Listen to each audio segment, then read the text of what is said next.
Imagine you wake up 10 years from now. The alarm sounds, you reach for your phone. You look around the room.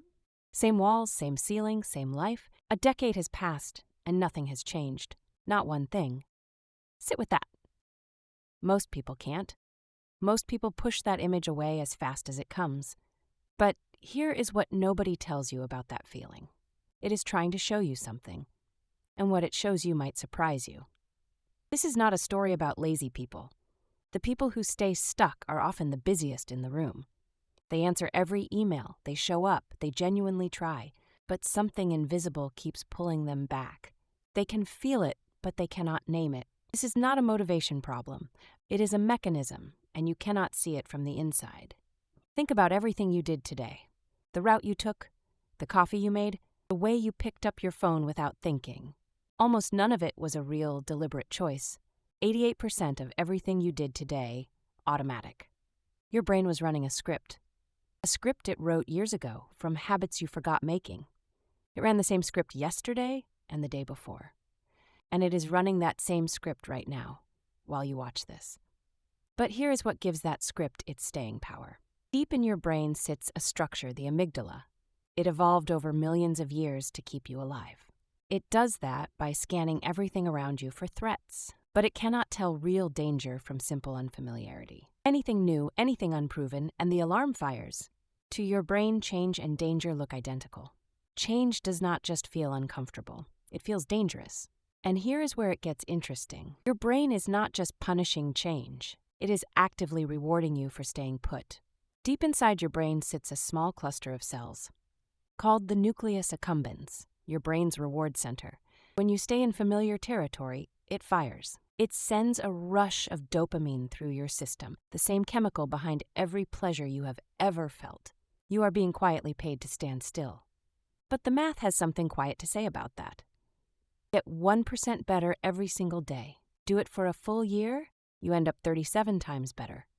Now flip the experiment in reverse. 1% worse every single day. Same year, you end up near zero. Same calendar, same hours, 2 different lives. On day 1, the gap between both paths is invisible. By day 365, it is a canyon. Picture 2 people, same city, same quiet Tuesday evening. Figure A reaches for the phone, just for a minute. Figure B opens a book, a sketchpad, a code editor. Neither moment feels like it matters. Fast forward 5 years, Figure A has scrolled the equivalent of 35 full days of content. Figure B has quietly built over 1,800 hours of real practice. Same Tuesday, 2 futures that look nothing alike. Now here's where the gap quietly opens wider. You pick up your phone, 5 minutes you think, but your brain doesn't snap back that fast. On average, it needs 23 more minutes to refocus. That one check costs you nearly half an hour.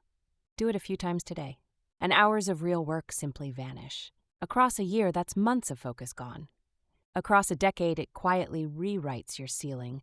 But there's one more piece hiding inside your day. Your brain releases dopamine every time you check a task off. Any task, even a completely meaningless one.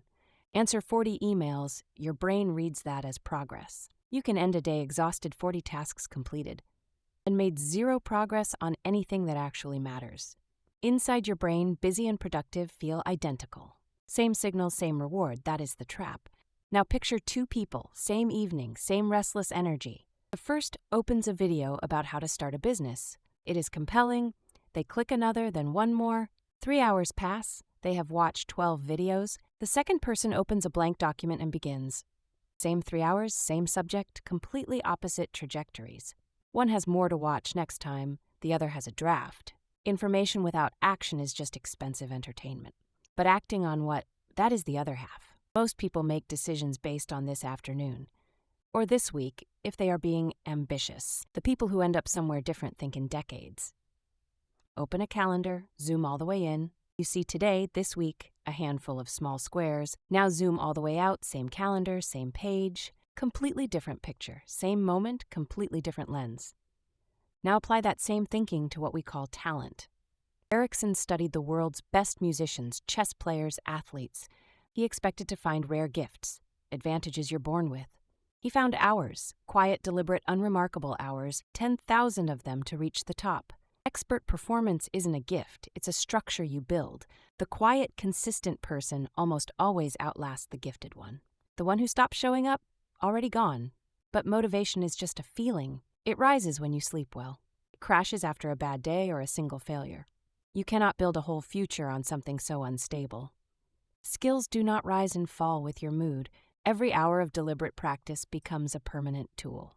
You carry it with you for the rest of your life. The feeling fades, the ability stays, and ability, unlike motivation, compounds. Picture two people, same age, same starting point. Year zero, identical in almost every way. But each day their choices diverge, just a little. Barely noticeable in the moment, barely worth mentioning. Year 1, a thin gap opens, easy to dismiss. Year 3, the gap is harder to ignore. Year 10, the distance between them is staggering. Same hours, same days, same number of Tuesdays. It started on an ordinary Tuesday. Here is the uncomfortable truth about all of this. You already knew most of it. Most people do. That is never the problem. The gap has never been information. It is the distance between knowing and doing. That distance is not crossed in some grand moment. No perfect Monday, no sudden wave of clarity. It is crossed in one small, quiet choice. A choice that looks completely ordinary from the outside. One you could make right now. The future isn't built in dramatic moments. It's built in the quiet ones nobody sees. An ordinary evening, a fork in the road. Scroll or learn something that changes you. Consume or make something that lasts. Nobody is watching, nobody will know. But 10 years from now, you will feel it. The next decade is being decided right now. In the small things, in the invisible ones.